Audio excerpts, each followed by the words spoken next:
This is one of those problems that separates guessing from real understanding. On the atomic level, what exactly is transitioning downward in terms of these energy states? So it's high frequency is high energy. Long wavelength, high wavelength you might say, is low energy. Mass defect is the sum of the separate nucleons minus the actual nucleus mass. That's today on High Peak Education.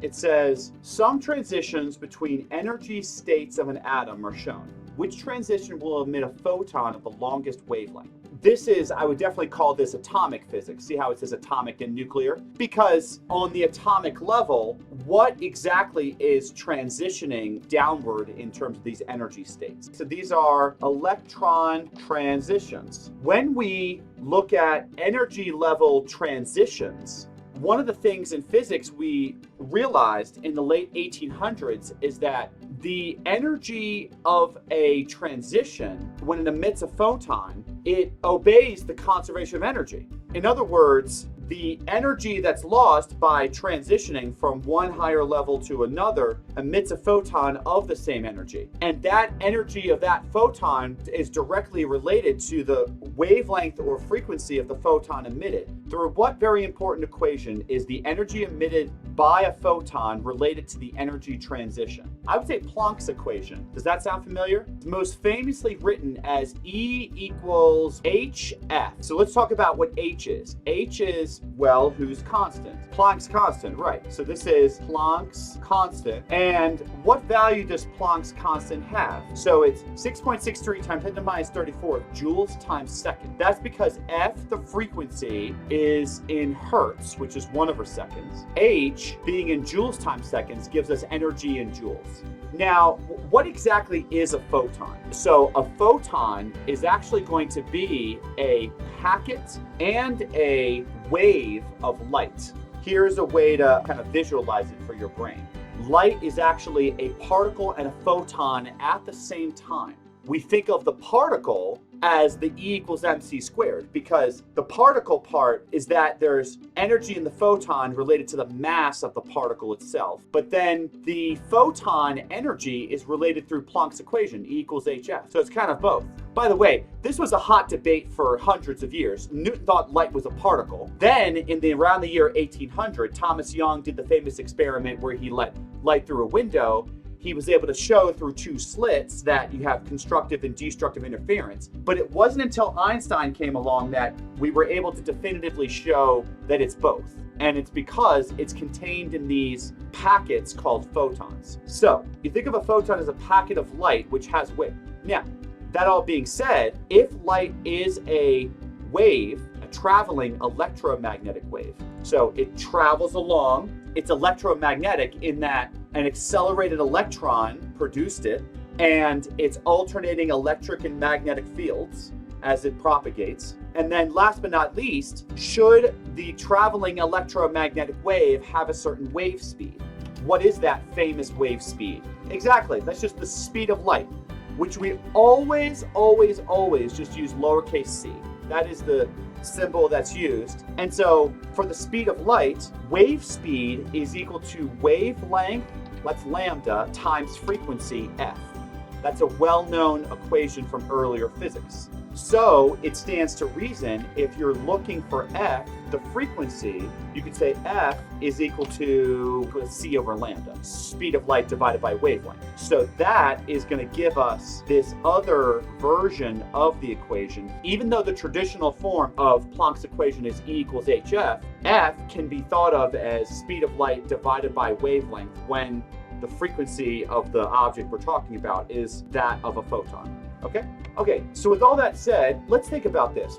Which of these is going to have the longest wavelength? So longest wavelength means lambda, which is the denominator, is large. So that's large. Let me write that down. So that means the energy change should be what? Right. So we need a small change in energy. Does that make sense? For the longest wavelength. Let's put it this way. Since high frequency is high energy, long wavelength, high wavelength you might say, is low energy. So we need that of the smallest energy difference. So which one's that going to be? Definitely. I agree. All right, what's next? Hey, thanks for checking out High Peak Education today. Do you need some one-on-one guidance? Go to our new log pose page. This page will help you either get a grade boost game plan in place or a soar game plan if you're studying for a standardized test. Or you can just go ahead and click book now and get started immediately, and then we can formulate a plan for you. So check those out. Thanks for watching today's video, and let's get back to it. So we were doing atomic physics a moment ago. This is truly nuclear physics, okay? Because this has to do with transitioning particles and the whole thing. The mass of a nucleus of iron 56 is M. Iron has 26 protons. Okay, so let's talk about that briefly. So hopefully you know the atomic number is just the number of protons, and that also identifies the element. So that's just kind of how we did it.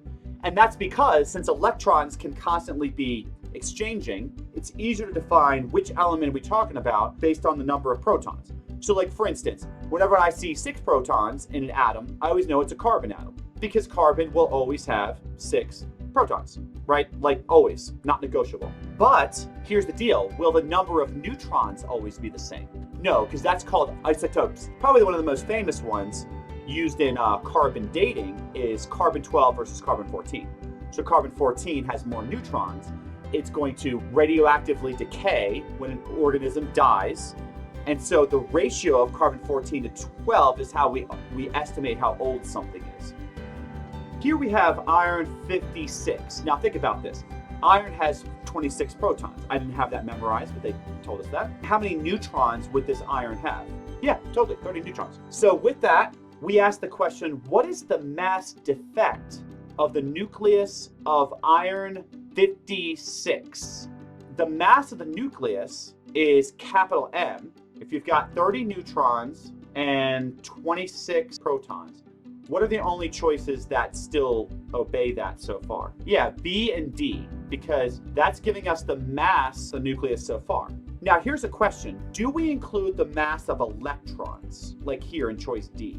In fact, never, because of a couple reasons. First of all, can electrons move between atoms because we get the whole bonding thing? But the second reason, and the more important reason, is what do we know about the mass of an electron compared to that of a proton or a neutron? It's about 1,800 times smaller than the mass of a proton or neutron for an electron. So generally, we just don't include it. I mean, think about it. If you compare it to like Earth and Earth's gravity, it'd be like ignoring the asteroids that hit Earth. They're not zero, they're just insignificant in terms of Earth's mass. We do want to get a good definition, though, of mass defect. Mass defect is the sum of the separate nucleons minus the actual nucleus mass. It turns out that based upon E equals mc squared, the nucleus is going to be less massive than the sum of the individual masses. In other words, the sum of all the particles bonded is less than the sum of all the parts. Okay, let this sink in for a second. To our classical minds, this like really hurts the brain. That'd be like saying, if I put the Legos together, the mass of all the Legos together is less massive than the mass of if I look at each individual Lego and I add them. But it turns out there's actually reasons for that. It actually has to do with nuclear forces.